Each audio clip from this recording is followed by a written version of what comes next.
నమస్తే రైతన్నులు, నేను మీ హరికృష్ణారెడ్డి.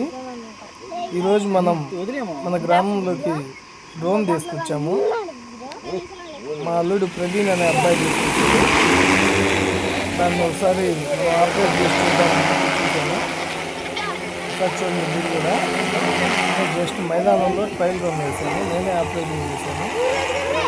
చూడండి ఫ్రెండ్స్, ఒకసారి డ్రోన్తో మనం స్ప్రే చేస్తే ఎలా ఉంటుంది అనే డౌట్ నాకు కూడా ఈ రోజు ఉంది.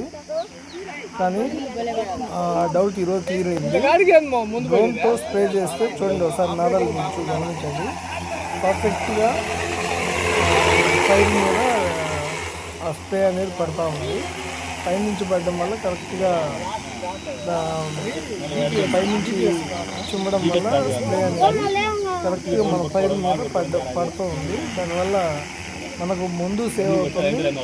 వాటర్ కూడా అంటే గాలి వెళ్ళిపోకుండా ఫైర్ మీద కరెక్ట్ ప్లేస్లో ల్యాండ్ అవుతుంది. చూడండి, నాకైతే ఇన్ని రోజులు డ్రోన్తో కొట్టడం మంచిది కాదు అనిపించింది. కానీ ఈరోజు డ్రోన్ చూసి మనం స్వయంగా ఎక్స్పీరియన్స్ పొందిన తర్వాత అనేది కరెక్టేనా. కానీ దీంట్లో కూడా కొన్ని డ్రాబ్యాక్స్ ఉన్నాయి. అవి కొన్ని నేను నాకు తెలిసినంతలో నేను చెప్తాను. ప్రస్తుతానికి ఈ వీడియోలో ఏంటంటే డ్రోన్ స్ప్రే ఎలా ఉంది అనేది ఒకసారి చూపించాను. ఆపరేటింగ్ కూడా నేనే చేశాను. ఆపరేటింగ్ కూడా పెద్ద నాకు కష్టం అనిపించలేదు. ఒకసారి చూడండి ఫ్రెండ్స్, అది నేను ఆపరేటింగ్ చేసింది. చూడండి. Okay friends, thank you. జై హింద్. నెక్స్ట్ వీడియోలో